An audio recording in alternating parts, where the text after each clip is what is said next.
Hello guys, நம்ம ரீசெண்டாக travel பண்ண எஸ்பிஎம் பஸ்ஸோட ரிவ்யூ பார்க்கலாம். ஸோ ஆக்சுவலாக இதோட அவுட்லுக்ஸ் வந்து சும்மா தாறுமாறாக இருந்தது. ஆக்சுவலாக சுற்றி ஆம்பியன்ஸ் லைட், அப்புறம் வந்து இந்த ஃப்ரண்ட் லுக்கில் அங்கங்கே சில லைட்ஸ் ஃபிக்ஸ் பண்ணியிருந்தாங்க. அதுக்கப்புறம் இந்த பஸ்ஸுமே பார்த்தீங்கன்னா அப்படியே ஸ்கொயர் ஷேப்பில் பார்க்குறதுக்கு லுக்காக இருந்தது. அதுக்கு பிறகு இந்த பஸ்ஸும் செம்ம ஹைப்பும் கொடுத்துருந்தாங்க. ஸோ ஒரு டைம் அது இதை எக்ஸ்ப்ளோர் பண்ணலாம் அப்படின்னு போயிருந்தேன். ஸோ நம்ம என்ட்ரு ஆகும்போது ஃபுல்லாக பார்த்தீங்கன்னா டிரைவன் கேபினும் தாறுமாறாக இருந்துச்சு. ஸோ நம்ம உள்ளே இப்போ என்ன நினைக்கிறோன்னு போய் பார்க்கலாம். இன்டீரியரில் சேஃப்டிக்காக செக்யூரிட்டி கேமரா இருக்குது. அப்புறம் ஸ்டாப்புக்காக மேலே ஒரு பட்டன் வச்சுருக்காங்க. ஸோ நைட் வந்து ஆம்பியன் லைட்ஸ் கொடுத்துருக்காங்க. மேலே ஸ்டெப்ஸ் எவ்வளவு பார்த்தீங்கன்னா நல்லா ப்ரீமியமான ஸ்டெப்ஸ், அதாவது ஃபுல்லி கவர்டாக இருக்குது. ஸோ அடிப்பட்ட வரைக்காது. அதுபோக பேக் வைக்க ஒரு கேரியர் கொடுத்துருக்காங்க. ஒவ்வொருத்தருக்கும் இண்டிவிஜுவல் ஏசி பென்ஸு. அப்புறம் வந்து இந்த சைடுமே நம்ம கீழே விழாமல் இருக்கிறதுக்காக ஒரு ஹோல்டர் மாதிரி கொடுத்துருக்காங்க. இதுவும் நல்லா ப்ரீமியமாக இருக்குது. ஸோ இதில் எஸ்பிஎம் அது வச்சுருக்காங்க.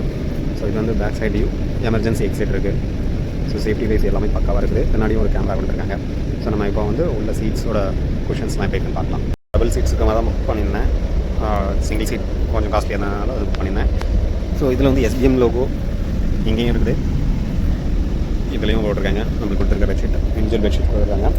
அப்புறம் இண்டிவிஜுவலாக ஒரு வாட்டர் பாட்டில் கொடுத்தாங்க, காஃபினா.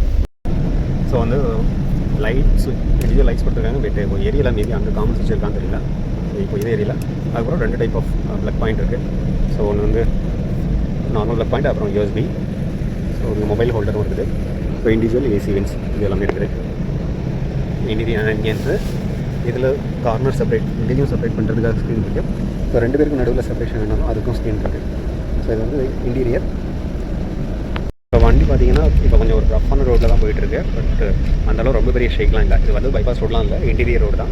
ரோடு கொஞ்சம் டேமேஜாக தான் இருக்குது. பட் அந்தளவு பெரிய ஷேக்ஸ் எதுவுமே இல்லை. பாடி ரோலிங்கும் பெருசாக இல்லை. சீட் குஷன்ஸும் சூப்பராக இருக்குது. கம்ஃபர்ட் வைஸ் நல்லா இருக்குது. இந்த பஸ் கொல்லத்துலேருந்து வந்ததுனால தென்காசியில் வந்து ஒரு 1 hour லேட்டாக தான் வந்துச்சு. பட் வந்து இங்கே கிளம்பக்கம் வந்து வரும்போது கிட்டத்தட்ட, அதாவது 7 o'clock டைம் கொடுத்துருந்தாங்க. 7:30 ட்ராப் பண்ணிட்டாங்க. ஸோ ஓவரால் இந்த பஸ்ஸோட ரிவ்யூ சூப்பர்.